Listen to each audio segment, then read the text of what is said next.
Приветствую, друзья! В отличие от Shanling, где Bluetooth SAP делали на основе их же аудиоплееров, компании FiiO пошли несколько иным путем, максимально прокачав свой прошлый флагман BTR-5. Новая ревизия получила индекс 2021, а с ним два новейших конвертера ESS ES9219C, флагманский Bluetooth модуль Qualcomm CSR8675 с поддержкой LDAC, PTX HD кодеков и USB на универсальном чипе XMOS XUV208. Более того, мы получили автоматическое определение проводного подключения, где ЦАП может напрямую работать с PCM Hi-Res, DSD и MQA форматами. Фирменное приложение тоже изменилось. Теперь оно имеет просто кучу тонких всяких настроек под железо. В наличии полноценная поддержка гарнитур, 9 часов работы на встроенном аккумуляторе и, конечно же, помимо обычного 3,5 мм, еще и балансный выход на 2,5 мм с выходной мощностью до 240 мВт на 32 Ома нагрузки. Поверьте, это очень серьезная заявка, как для такого вот мобильного устройства. Давайте же рассмотрим этот девайс максимально подробно, с измерениями основных параметров, сравнениями и, естественно, поговорим о звуке. Собственно, поехали. Поставляется аппарат в коробках уже нового образца с изображением самого устройства, двумя логотипами Hi-Res аудиосертификации, логотипом поддержки МКИ-декодирования и стирающимся слоем проверки подлинности. Внутри я нашел, конечно же, друзья, сам девайс, инструкцию по эксплуатации, гарантийный талон и два вот таких вот коротких кабеля с Type-C на Type-C и классический USB разъем, а также пластиковый бампер клипсу на одежду, что, на мой взгляд, просто вот гениальное решение. Минус тут только один: кабель для смартфонов Apple придется докупать где-то отдельно, или можно обойтись обычным переходником с Type-C на Lightning. Сам девайс, как видите, по габаритам мало отличается от большинства современных мобильных ЦАПов. Выполнен он также на металлическом каркасе с кучей различных управляющих элементов, но об этом давайте чуть-чуть попозже. Спереди имеем небольшой 0,49 дюйма OLED-дисплей 64 на 32 точки и NFC-метку для быстрой коммутации. Сзади же все тот же набор сертификаций, что был на коробке, и, естественно же, логотип компании.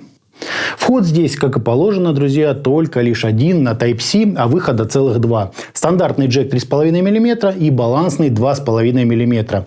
Не пентакон, конечно, но тоже хорошо. Весь остальной функционал нам вынесли на правый бок устройства. Здесь у нас микрофон, многофункциональная кнопка, отвечающая за включение и отключение устройства и активацию меню. Также кнопка подключения Bluetooth, она же пауза и переход по меню, и сдвоенная кнопка регулировки громкости. При ее удержании происходит переключение треков вперед-назад. Согласен, слишком много действий навесили на каждую из кнопок, но к тому быстро привыкаешь, и управление кажется уже даже удобнее, чем это было у Shanling A5.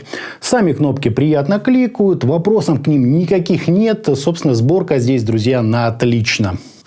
Для включения зажимаем верхнюю кнопку, после чего девайс готов к работе по Bluetooth. Если же мы подключаем его напрямую к смартфону, планшету или компьютеру, то он, в отличие от того же A5, автоматически переходит в проводной режим работы. То есть, как обычный мобильный ЦАП. Следовательно, здесь у нас даже две стратегии использования. Это по Bluetooth и, конечно же, по проводам. При этом наушники подключаются исключительно сюда проводные. Сразу же порекомендую переходить на балансные кабели, поскольку так аппарат выдает больше мощности. Это 240 мВт против 80 мВт на 32 Ома нагрузки. А следовательно, мы получаем более четкий детальный звук. Хотя такого разноса по уровню, как это было в A5, у героя обзора нет. Отключение в случае неиспользования здесь происходит автоматически через несколько секунд. В меню мы можем включить и отключить зарядку, выбрать один из двух фильтров, кучу предопределенных пресетов эквалайзера, яркость подсветки, класс USB для поддержки старых систем и современных игровых приставок, режим в автомобиле и тип работы усилителя, это высокий или низкий. Если нет задачи максимально экономить заряд батареи, то лучше всегда выбирать высокий. Вот, собственно, и все, что мы можем накрутить непосредственно с самого устройства. В фирменном приложении, естественно, есть все то же самое. Плюс, например, можно отключить функцию работы по кабелю и поддержку ненужных вам беспроводных кодеков. Также изменить время автоотключения при простое и назначение некоторых из кнопок. В основном это с удержания переключить их на двойной клик. Ну и как основной бонус полноценный 10-полосный эквалайзер в дополнение к указанным уже выше пресетам. Но это еще не все. FiiO зачем-то нам дали такие функции, как адаптация под конкретную модель наушников с назначением импеданса и чувствительности. Вот впервые, друзья, вот такое вижу. Баланс, компенсацию второй и третьей гармоники и делитель тактового сигнала. Подобное я встречал один раз и только вот в девайсах бренда Evandea, созданного фанатиком для таких же фанатиков. С другой стороны, сделали и хорошо. Главное, не трогайте там ничего из того, в чем не понимаете. Версию прошивки теперь посмотреть, увы, друзья, не получится. Ну и обновлений на официальном сайте нет. Только драйвер ASIA, он же предназначен для поддержки старых систем Windows. Драйвер отменный от XMOS в стабильной 4-й ревизии и бета-версии 5. Я поставил 5. Все, друзья, просто шикарно. Без драйвера 10 определила девайс автоматически и давала работать в эксклюзивных режимах WhatsApp. Под Android и iOS все так же прекрасно работает с любыми приложениями, играми и стриминговыми сервисами, в том числе и посредством популярного сейчас BitPerfect режима с аппаратной регулировкой уровня сигнала. При работе сам ЦАП особо не нагревается, шума в паузах у него нет, а по громкости имеем весьма приличный запас. К слову, регулировка с устройства здесь своя, внутренняя, а не стандартная системная, что как бы показывает инженерный уровень устройства. Из беспроводных кодеков поддерживается весь набор, включая aptX, aptX HD и LDAC. Ну а по кабелю это PCM до 32 бит 384 кГц, DSD 256 и набирающий популярность MQA формат. Отработать аппарат может около 9 часов с обычного выхода и до 7 часов по балансу. Вот тут опять со своими 15 часами кажется куда интереснее. Из очевидных достоинств хочется выделить поддержку гарнитуры с 3,5 мм выхода, по которой можно будет удобно отвечать на звонки и не тянуться к этому микрофону. А это уже солидный козырь у героя обзора по сравнению с тем же A5. По начинке здесь два современных конвертера ESS и ES9219C, универсальный XMOS XUV 208 на USB, флагманский чип Qualcomm CSR8675 с кодеками LDAC, aptX, aptX HD, ну и всем остальным на Bluetooth. То есть ничуть не хуже, чем у конкурента от Shanlink, кое в чем даже, друзья, на мой взгляд, получше. Замеры и на этот раз я производил 24 бита 96 кГц на ACP Evandea Cosmos в проводном режиме. В результате получил все пункты в состоянии отлично, за исключением частотной характеристики. Но и там отклонения были в пределах нормы и составляли где-то полдецибела на 20 кГц. Шумовая полка на уровне минус 105 дБ, прекрасный динамический диапазон и искажения ниже минус 110 дБ. Интермодуляционные чуть выше, а гармонические даже немного пониже указанного значения, что просто шикарно. Говорит тут, собственно, не о чем. Технически грамотно сделанное устройство на самых современных компонентах. Звучит же FiiO BTR5 2021 по-музыкальному тепло, насыщенно и очень естественно. Особого уклона в техничность, прозрачность или проработку микронюансов здесь, увы, нет. Если сравнить на небаланс на выходе 3,5 мм, то герой обзора больше всего похож на недавно рассмотренный нами ЦАП Wiser DA1 Cube, что без сомнения демонстрирует довольно неплохой уровень, но откровенно не дотягивает до таких вот проводных монстров, как Acme Magic Sound 4 и XDU Link 2 Ball. Впрочем, сравнивать технически более сложный аппарат от солидного бренда при равной цене, на мой взгляд, абсолютно некорректно. Однако уровень я вам обозначил. Куда более интересный вопрос всплывает в контексте сравнения с Shanlink A5. Хотя и тут следует понимать, что разница между ними составляет целых $50 в сторону устройства от Shanlink. И да, звучание A5 я бы выделил как чуть более интересное и взрослое, но в то же время не стоит умалять и возможности девайса от FiiO. Где сверхприятной новостью лично для меня стало то, насколько хорошо BTR 2021 умеет прорисовывать акустически сложную оркестровую и мультиинструментальную джазовую музыку. Тут они реально молодцы. Даже на самых дальних планах все инструменты имеют довольно четкие контуры и свойственную лично им структуру. К слову, это как раз тот факт, что отличает хорошее устройство от средненького. С отработкой атака затухания у героя обзора тоже все в полном порядке. Имеется, конечно, небольшое смягчение и утепление на всем частотном диапазоне, но даже очень скоростной металл и электронику ЦАП отрисовывает с порядочной точностью и уровнем передачи всяких оттенков и нюансов.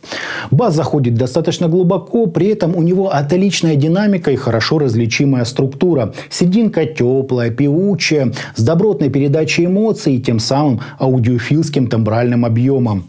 На высоких девайс особого уклона не делает, но и не уводит их куда-то на задний план.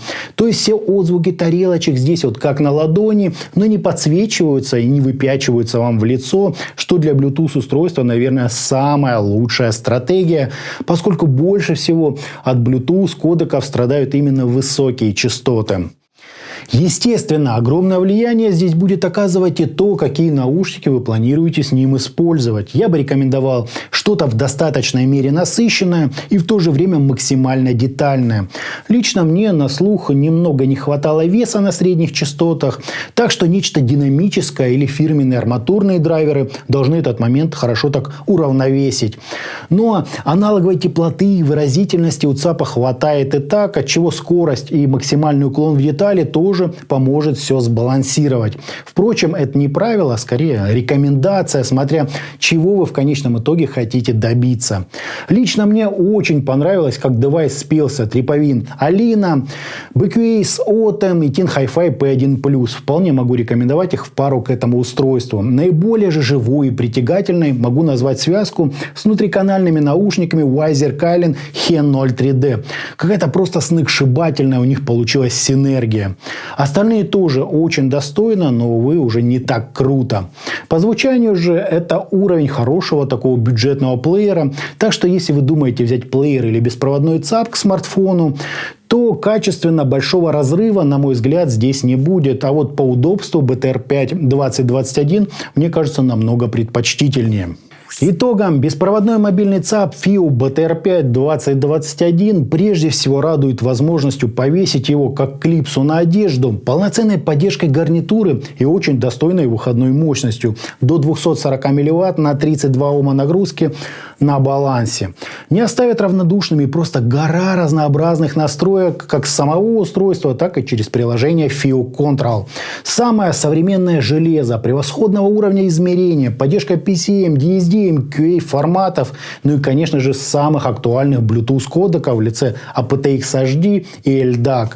Плюс использовать девайс можно как через кабель, так и по воздуху. Здесь, друзья, выбирайте сами, что вам удобнее. В качестве минусов даже придумать ничего не могу. Все тут вот для своего класса просто сверхдостойно.